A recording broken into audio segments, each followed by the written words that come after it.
the 6 basic yet useful punches in the sport of boxing. Hello Earthlings, Ultraviolet Ronald from the Bronx here, and today we're gonna get right into number 1. So if you're a southpaw, it's gonna be right foot first, left foot back.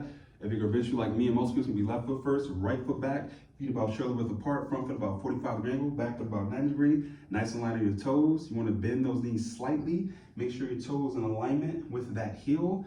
Make sure those heels are not always on the ground. Make your body a small target, not square. Bring those elbows in, tuck your chin, and bring everything forward and get nice and base in that stance while keeping your posture straight. Now, the first punch we're gonna do is simply just throwing it from your guard. Your lead hand is the jab. That is the first punch. Just like that there. And then as you get more advanced in the jab, this is how it looks on the side. As you get more advanced on the jab, you can take a step. So as I step, I jab at the same time. I jab at the same time. And then from here, I can push off that back foot and advance while taking a step with that jab. And I can push off that front foot while stepping back to, again, jab. Now the key thing when you're jabbing is to keep that elbow in. That's with straight punches, jab or cross. Keep that elbow in and punch straight from where it is, because it's gonna be harder for your opponent to see it coming towards their face, and at the same time, it's the quickest way to the target that way. Because if you flare your elbow up, that's gonna telegraph it immediately, and they're gonna see, oh, that elbow goes up, he's about to throw a jab or a cross. So again, you're doing it stationary, just try to be relaxed and loose as possible, and just throw it straight from the guard. Do not cock your hand back, okay? And you could do it in any type of way. So I push off that back while taking a step with the left, to go to the left, and the same pushing off that front, taking a step with the right, to go to the right, pushing off that back, to go forward, pushing off that front, to go back. So you can switch it up. You can do it going to the body. The key thing with the body is that you wanna bring your head back while taking a step and really try to aim for that solar plexus to take the air out of them, and then come right back. And bringing that guard up and never neglecting the fundamentals. Or you can do it while slipping, going side to side, or doubling it up, or tripling it up. You wanna have fun with it.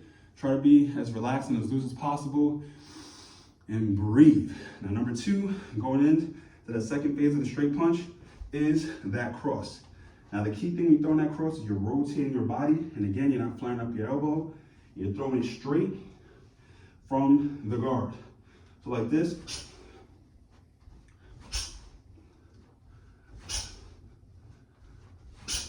See, I'm throwing it right from my cheek. I'm not pulling back. And my posture is staying straight. You can set up the cross in many ways. Of course, the best way is to throw it in tandem with that jab.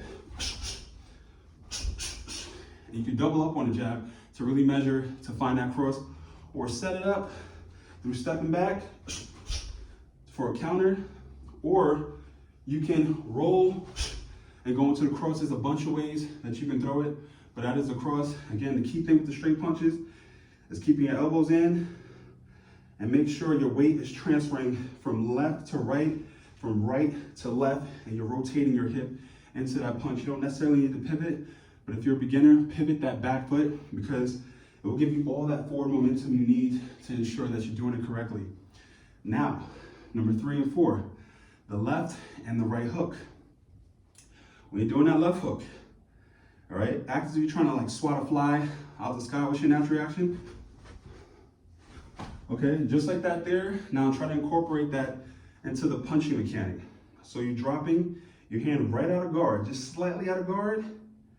And as you drop your hand, all right, kind of in a whipping U motion, going horizontally, you bring that hook around, okay? Now you can pivot your foot to make sure you're doing it correctly, but you do not necessarily always need to pivot that foot. You can just sit on the punch while putting your weight on your back foot.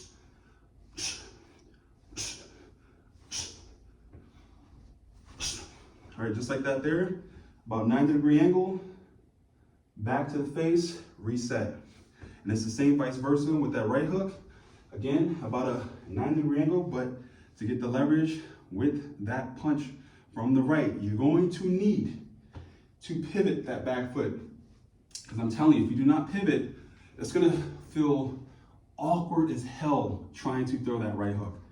So by you pivoting, it makes it easier to throw that right hook. You wanna have fun with it, make sure that technique is there, and you're not throwing it super wide, nor are you cocking it back. You're throwing that left or that right hook right from where it is. Slightly out of the peripherals and around. Again, you don't drop it and then throw it, okay? That works for some people, like a Ryan Garcia, because he has crazy speed, but most people cannot get away with doing that. Now, after the left and right hook, we're gonna get into the left and right uppercut, 5 and 6.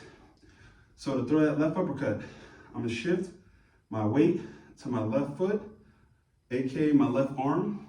I said left arm, my left leg. So as I'm dipping slightly, then I throw that arm out there, drop it right below my chin, and then bring it up in about a 90-degree angle.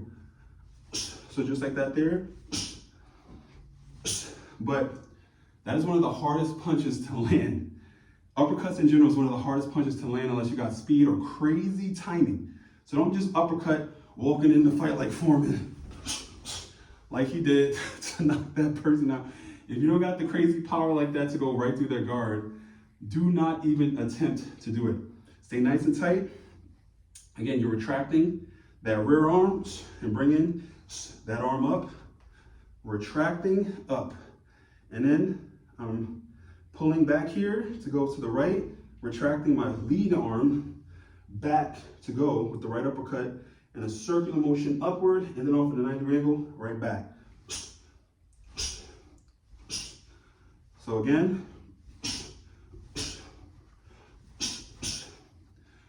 all right, now with these punches, you want to practice it as often as possible, getting comfortable in the boxing stance, rocking back and forward with the weight shifting from the left to the right, because that's where you find your flow when you're throwing those punches. And as you throw, okay, make sure the technique is there and you're keeping the punches nice and tight and having fun in the process. Being loose is the key to maximum power, and closing your fist right at the end, right before you make contact, is where you're gonna get the most and maximize everything that you need to get out of the punch when you throw it. Now, thank you for joining me here on this journey to the ultraviolet. And if you liked the video, please comment, like, and subscribe, and always work towards becoming your greatest version.